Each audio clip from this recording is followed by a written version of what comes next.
Eh bien, bonjour à tous. Merci d'être présents pour cette nouvelle démonstration, démonstration technique au sein du FIC 2023.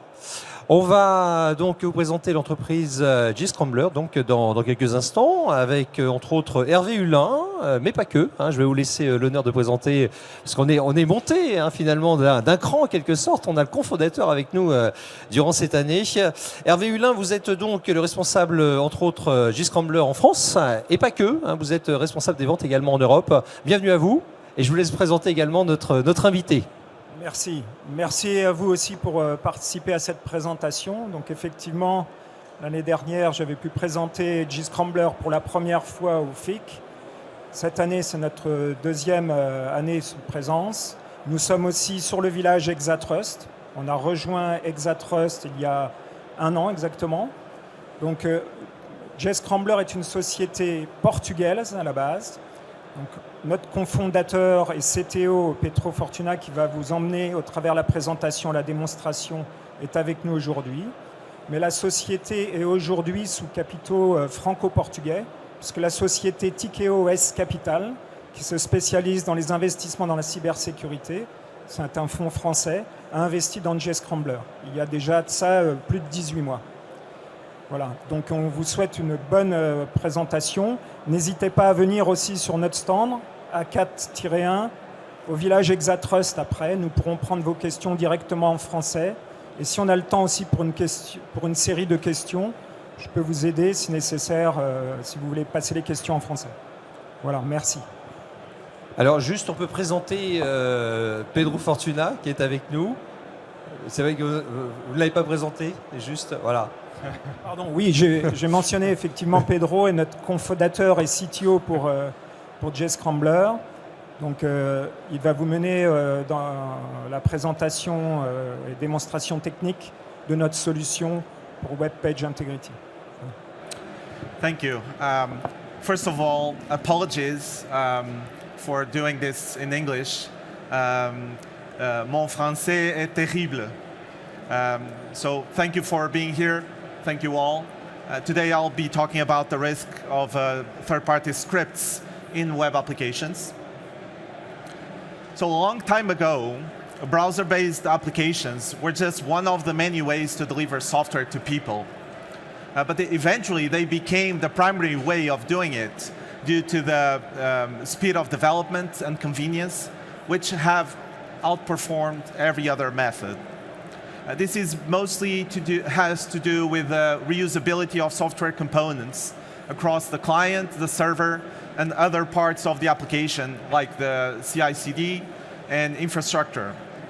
But it also greatly expanded the risk surface. Across all of these places, you have hundreds of different third-party components. So it's a big problem. But we don't have all day today, so I'll focus on the browser side of the application. Until a couple of years ago, most organizations weren't really aware of the danger of third-party code running on the client side and leaking users' data. But this is quickly changing as they realize it's a very profitable business for bad actors. According to recent stats, roughly 70% of all code running on the browser is third-party code, is third-party scripts. On average, this means around 35 different third-party scripts running on the client side.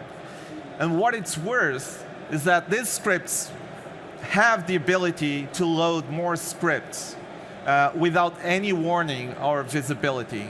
So on average, they bring additional 31 fourth-party scripts to the page. This is like bringing your uninvited friends to the party.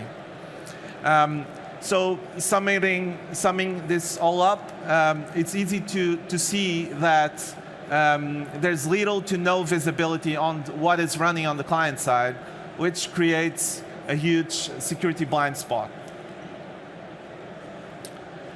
We recently published a study where we analyzed 20 of the largest US retailers' payment pages. And we found that, on average, they have 13 vendors loading scripts on the payment page. But this number can go as high as 35. But this is vendors. If we count the scripts, then it can go as high as 249 scripts running on the payment page. As for third-party domains receiving data from this page, we have seen a staggering number of 118 different third-party domains receiving data, which is astonishing. And why this is a problem? Well, the more scripts you have, the more likely it is for one or more of those scripts to suddenly start leaking the user's data without your knowledge. This can create a breach of compliance, which can lead to fines. You might remember the attacks, the Magecart web skimming attacks against British Airways and Ticketmaster. But the consequences can go far beyond that. The reputational damages and the loss of customer trust can create a long-lasting effect into the business. So from a technical angle, how is this even possible? So basically because the browser is a permissionless environment. So once you accept a script, once you bring a script to the browser, it can do whatever it wants. It has the same level of power as any first-party script. It can leak PII and payment data, it can contact any external domain, and it can run undetected for months. So basically, we have to trust the script. Once we bring the script, you have to trust the script not to do these things. It sounds awful to a security person, doesn't it? Like you have to trust the scripts. So basically, not being able to know what the script is doing and having to trust the script is creating a huge problem. But they don't make it easy for you to decide whether or not you should trust the scripts or not, because you don't have visibility. In most organizations, there's a backdoor. They don't call it a backdoor, but that's what it is. It's the bloody tag manager. So if you think about it, the tag manager is a way that business people, marketeers, have found to basically bypass the security controls. So basically, business pressure and having to fully trust the script is taking away the control from the security teams.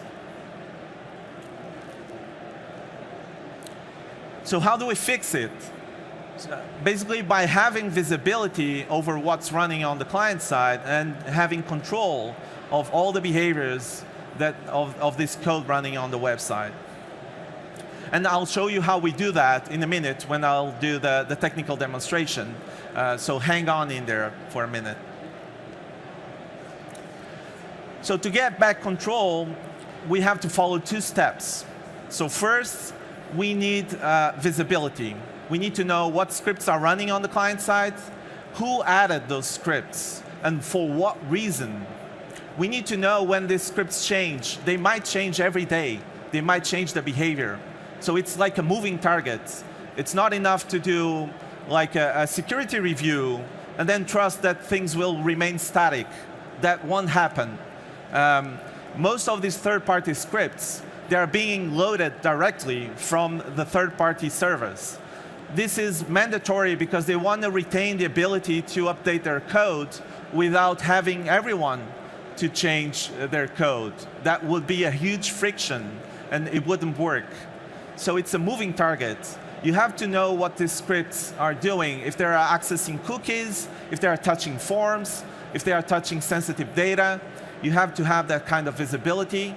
You have to know if they are sending data to where and what domains we're talking about.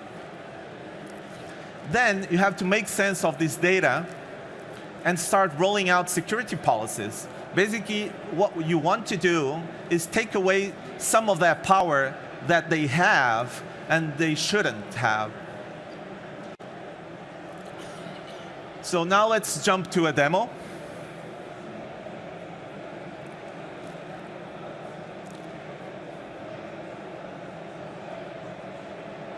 So for this demo, I will use this website where you can buy shoes. It has the most wonderful shoes I ever seen. It's called Jscrambler Shoes Shop. Don't really buy there because you'll probably lose your money. It's not a real website. So this website is being monitored by our solution, Web Page Integrity. This is a continuous monitoring solution that gets you visibility over what scripts are running, what they're doing, and allows you to set some policies to restrict the behavior of scripts. So like I said, first and foremost, you have to have visibility. So I'll show you the inventory. So the inventory is a dashboard that allows you to understand what vendors were found in your website across the last 7 days. You can change, you can see and select different periods. You can see that there is a mix of roughly 75%, 25% of first-party, third-party code running on the page. You can see how many vendors are running, what scripts, and so on. So let's find more details on one of these scripts. For instance, Hotjar. You might know Hotjar. So if you expand the details, you can see specific URLs that were found used by this specific vendor. You can see what sections this code is running of the page. For instance, we can see that it's actually running on the checkout section of the page and login. So we have to, and payments. So we have to watch out. And we can see some of the threats that we already detected. So we can see that this particular vendor is accessing personal data in quite a few sessions on this website. Okay? And here you have a new vendor that was just found, Express Ads. It's a third-party vendor. It made the top position of the list in terms of risk, which is how this table is sorted. So we might want to dig deeper and understand what it's doing.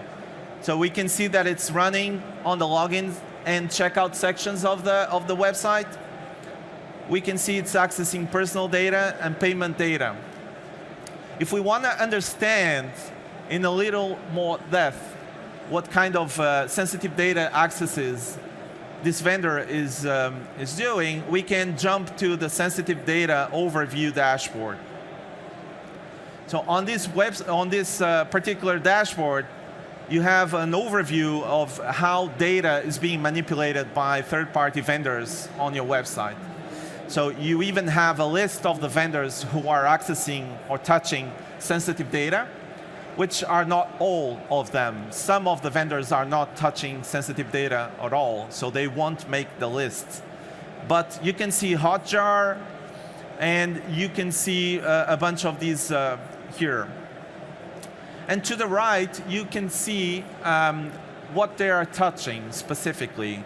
So you read this widget from left to right. So you can see that the majority of the sensitive data is personal data. And then there's a little bit of payment data being touched as well. As you move to the right, you'll see a breakdown of these categories. And for instance, you can use these widgets to ask questions. Tell me what vendors are, for instance, touching the credit card security code on our website.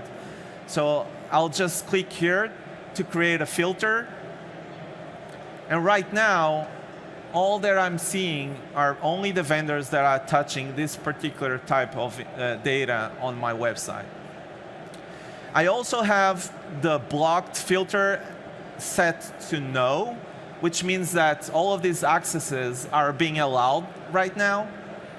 And at first glance, it seems okay because I'm seeing like Jscrambler Shoes, which is a first party. I'm seeing Stripe, PayPal. Okay, so these are payment service providers. So they're probably expected to be touching this type of data. But if we jump to, and we set blocked to yes, we can see that there is another third-party vendor touching sensitive data on the website. it's that new vendor, Express Ads, that I've told you about a minute ago. So this is obviously suspicious. So what we want to do right now is drill down and have more information on this particular vendor. So I'll just explore the data, and I'm taken to the Sensitive Data Explorer. And here at the bottom, you can see the types of accesses and the severity. And luckily, we know that this is being blocked, but we want to know why this is taking place. So let me show you in full context all the data that this particular vendor is accessing. In what sections, so in this case in the checkout, what are the initiator URLs? So this is basically the script that was loaded on the page. And what is the destination URL that this vendor is sending data to? We also have a form data access item here, which has more data. So it's not sending every data that it's touching, but it's touching more data. And it's running in more sections. And it's basically the same initiator URL. All right, so basically, this is a short summary of the kind of visibility that you need in order to understand what's going on the client side.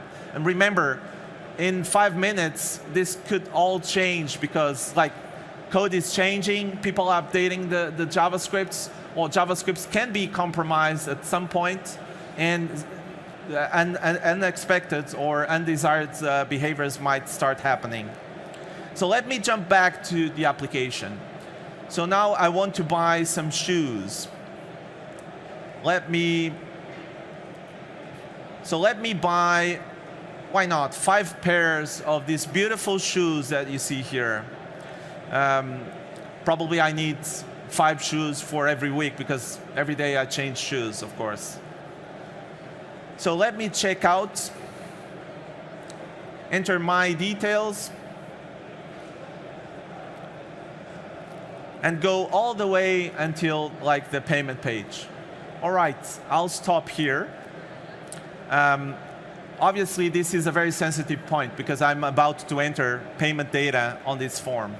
And right now, there's no scripts stealing this information. So I have to emulate what would happen if a script would start like stealing information from this form. In order to do that, I'm using a feature of the browser called, let me show you, browser overrides. So what I'm about to do is I will replace one of the scripts by a malicious version that I have on my desktop. Okay? So this version, which is Modernizer, actually has the original code and then some. This additional code is basically code that is meant to do a couple of attacks to the page. So in this payment page, I will call a function called leak credit card data. Okay? So it's not a very complex code. It's not even trying to exfiltrate the data. What it's trying to do is just accessing the data on the form and then outputting this information to the console, okay? Just as a way to prove that it was able to fetch the data from the form and putting this data on the console, okay? So let me show you that, but first let me fill in my credit card details.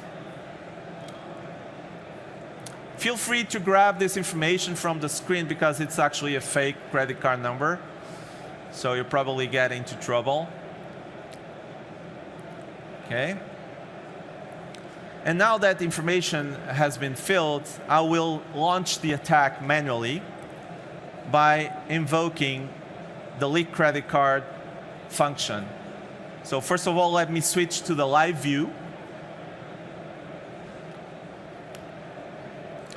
And as you can see, it says trying to leak credit card information, but failed to leak credit card information. Okay?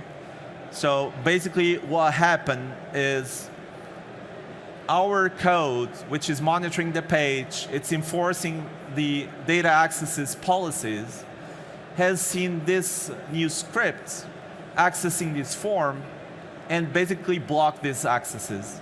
So as you can see here on the live view, you can see 4 different accesses which correspond to the 4 fields in the payment form. Okay? Let me open one of these. For instance, the security code. You can see the IP address of the user. You can see the user agent. You can see the URL where we are, the payment page. Then we can see specifically what was the form that was targeted by this incident. So you can see the form ID, the form post, etc.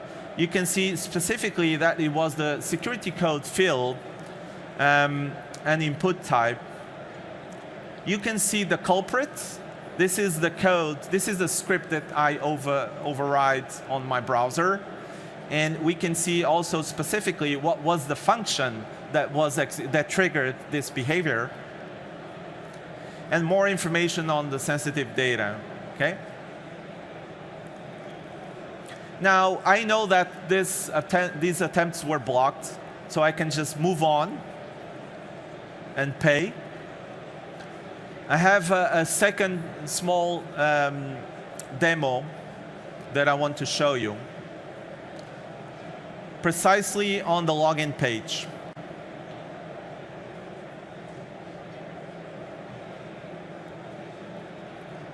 This is a slightly different attack. I'll show you the code. So I have this other function called set evil login on submit, that what it does is basically tampers with the form on submit event handler.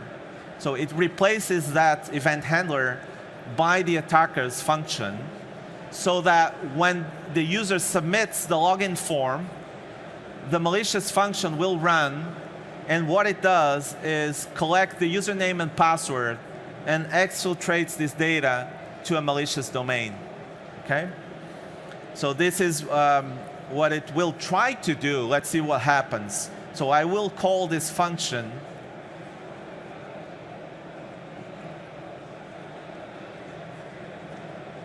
Okay, let me fill in my details first. Although it doesn't steal the information immediately, it only steals the information when you click login.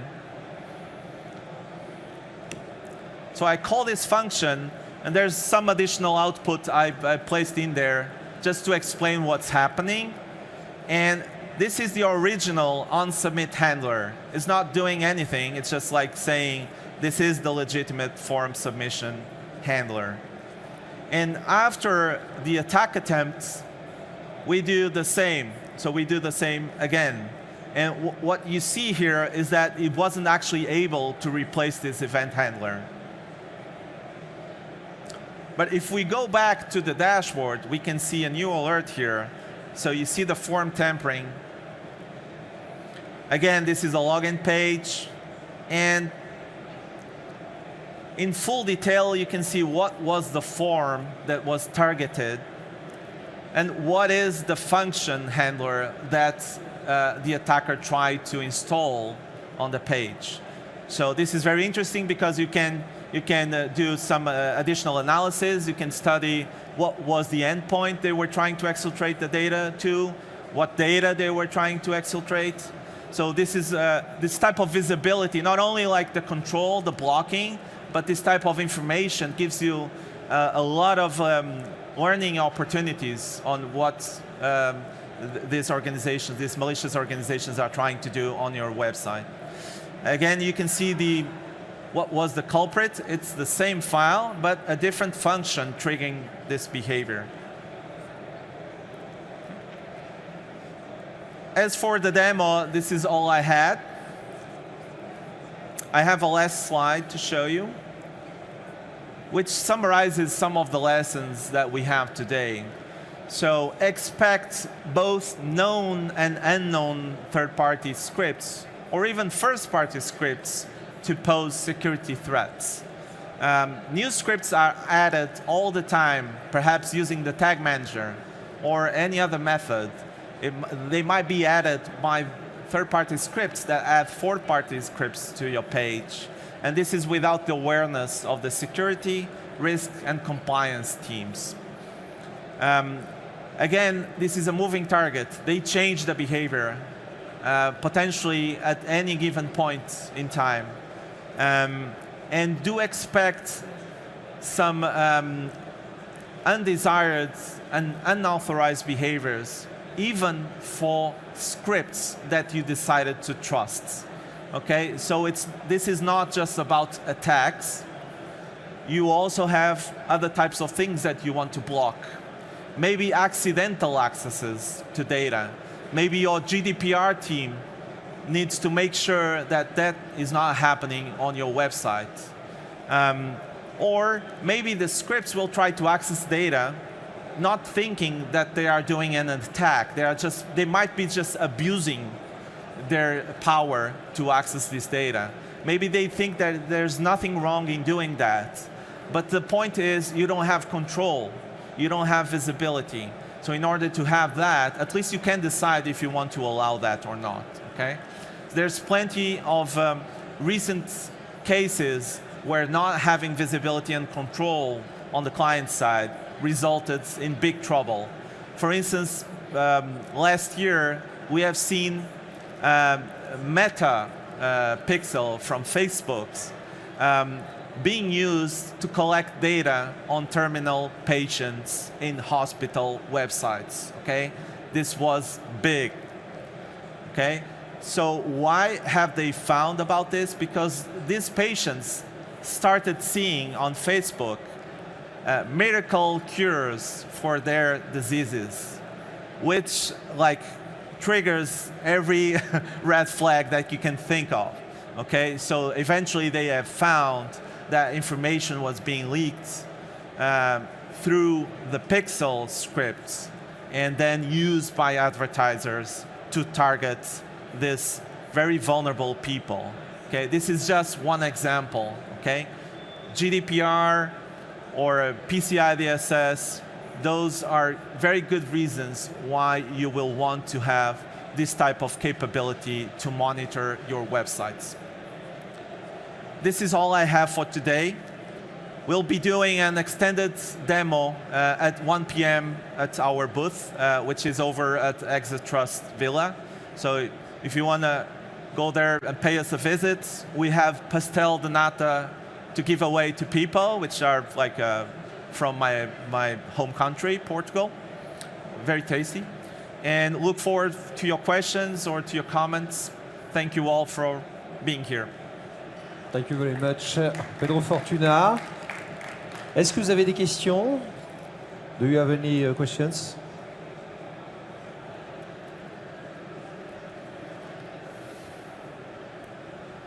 Thank you. Khaled Al from Reach Cloud. Just one quick question about the definition of saying no, because who decides on, that the script is malicious and should be blocked? Is it by default any unknown gets blocked, or do you define that in advance? Very good question.